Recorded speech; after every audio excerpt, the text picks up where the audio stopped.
వరంగల్ జిల్లాలో కొండ ఫ్యామిలీని వివాదాలు వీడటం లేదు. ఇటీవల జిల్లా ఎమ్మెల్యేలపై నోరు పారేసుకున్న కొండ మురళి మరోసారి సెల్ఫ్ గోల్ వేసుకున్నారా? వరంగల్ ఈస్ట్లో తాము గెలిచామో చెప్పడం ఇప్పుడు ఆయనకు ఇబ్బందులు తెచ్చిపెడుతుందా? ఇదే అంశాన్ని అటు ప్రతిపక్ష పార్టీకి మంచి అస్త్రంగా వాడుకొని కొండ సురేఖ మంత్రి పోస్టుకు ఎసరు పెట్టే ప్రయత్నం చేస్తున్నాయా?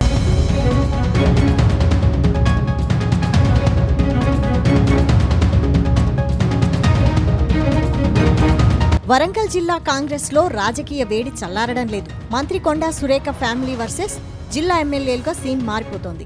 ఇటీవల కొండా మురళి కామెంట్స్ ను సీరియస్ గా తీసుకున్న అధికార పార్టీ నేతలు పార్టీ హైకమాండ్ కు ఫిర్యాదు చేశారు. దాంతో గాంధీ భవన్ కు వచ్చిన కొండా మురళి వివరణ ఇచ్చుకున్నారు. ఈ సందర్భంగా ఆయన సొంత పార్టీ ఎమ్మెల్యేలను మరోసారి టార్గెట్ చేయడంతో క్రమశిక్షణ కమిటీ సైతం షాక్ గురైంది. ఈ వేడి చల్లారక ముందే కొండా మురళి మరోసారి నోరు పారేసుకున్నారు. వరంగల్ జిల్లాలో కొందరు నేతలు ఎమ్మెల్యేలుగా ఎదిగేందుకు తన 16 ఎకరాల వ్యవసాయ భూమిని అమ్మి 70 కోట్ల రూపాయలు ఖర్చు చేసినట్లు చెప్పారు. ఇప్పుడు ఈ 70 కోట్ల రూపాయల వ్యవహారంపై బీజేపీ, బీఆర్ఎస్ నేతలు ఈసీకి ఫిర్యాదు చేసినట్టు తెలుస్తోంది.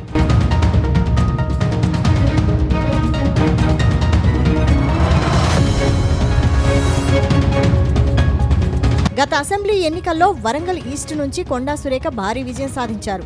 అక్కడ బీఆర్ఎస్ సిట్టింగ్ ఎమ్మెల్యే నన్నపునేని నరేందర్ను చిత్తుగా ఓడించారు.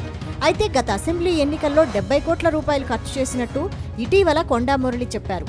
దాంతో కొండా సురేఖ ఎన్నికల నియమావళిని అతిక్రమించారని బీఆర్ఎస్ నేతలు ఆరోపిస్తున్నారు. అంతేకాకుండా బీఆర్ఎస్ మాజీ ఎమ్మెల్యే నన్నపునేని నరేందర్ రాష్ట్ర ఎన్నికల ఉప ప్రధానాధికారి హరిసింగ్ కు ఫిర్యాదు చేశారు. గత ఎన్నికల్లో 70 కోట్లు ఖర్చు చేశానని కొండా మురళి చెప్పడం దేశ ప్రజాస్వామ్య వ్యవస్థను అవమానించడమే అన్నారు నన్నపునేని నరేందర్.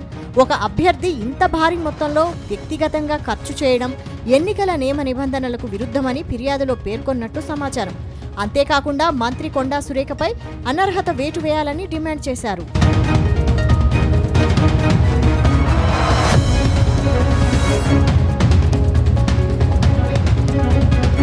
అంతకుముందు బీజేపీ నేతలు కూడా ఎన్నికల సంఘం అధికారులను కలిశారు. బీజేపీ లీడర్ ఎర్రబెల్లి ప్రదీప్ రావు మంత్రి కొండా సురేఖపై ఎన్నికల సంఘం అధికారులకు ఆయన ఫిర్యాదు చేశారు.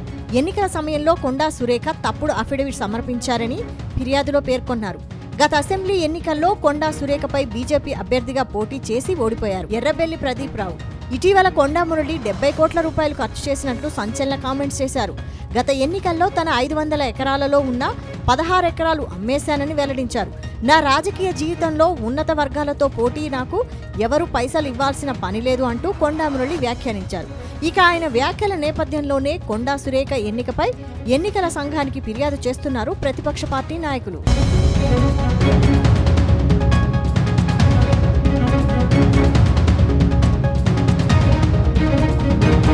ఇదిలా ఉంటే కొండా మురళి వ్యవహారం అధికార పార్టీకి పెద్ద తలనొప్పిగా మారింది. ఆయన సొంత పార్టీ ఎమ్మెల్యేలపై చేసిన కామెంట్స్ విషయంలో ఎక్కడా తగ్గడం లేదు. ఈ నేపథ్యంలోనే కొండా దంపతులు కాంగ్రెస్ ఇన్ఛార్జ్ మీనాక్షి నటరాజన్ కు 16 పేజీల లేఖను అందజేశారు. వరంగల్ జిల్లాలో తాజా రాజకీయ పరిణామాలపై వారు వివరించారు. ఎమ్మెల్యే నాయని రాజేందర్ రెడ్డి వ్యాఖ్యలను మీనాక్షి దృష్టికి తీసుకెళ్లారు.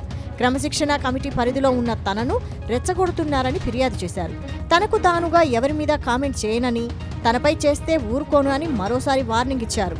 వరంగల్ జిల్లాలో స్థానిక సంస్థల టికెట్లు ఎవరికి ఇచ్చినా గెలిపించే బాధ్యతను తానే తీసుకుంటానని కొండా మురళి స్పష్టం చేశారు. కేసులకు భయపడమని, తమకు ప్రజాబలం ఉందని కొండా సురేఖ అన్నారు. మరి నేను ఒకటే మాట చెప్తున్నా, రేపు లోకల్ బాడీ ఎలక్షన్లో కూడా వరంగల్ జిల్లాలో కంపల్సరీగా అన్ని కాంగ్రెస్కి వచ్చేటట్టు, మరి మళ్ళా ఎమ్మెల్సీగా ఎవరిచ్చినా పార్టీ ఎవరికి ఇచ్చినా గెలిపించేటట్టు ఎంపీటీసీలను, జెడ్పీటీసీలను, సర్పంచ్లను గెలిపించే పూర్తి బాధ్యత మరి నేను తీసుకుంటానని తెలియజేస్తూ వారు కూడా చెప్పడం జరిగింది. మొత్తం మీద అధికార పార్టీ నేతలను టెన్షన్ పెడుతున్న కొండా సురేఖ కుటుంబం ఇప్పుడు ప్రతిపక్షానికి కూడా మంచి అస్త్రాన్ని అందించారనే టాక్ వినిపిస్తోంది. ఈ విషయంలో ప్రతిపక్ష నేతల ఫిర్యాదుపై ఈసీ ఏం చేయబోతుందనేది ఆసక్తిగా మారింది. ఒకవేళ కొండా మురళి స్టేట్మెంట్ను ఈసీ సీరియస్ గా తీసుకుంటే మంత్రి కొండాకు ఇబ్బందులు తప్పకపోవచ్చనే చర్చ జరుగుతోంది. చూడాలి మరి కొండా మురళి రానున్న రోజుల్లో ఇంకెన్ని సంచలనాలకు తెరతీస్తారో.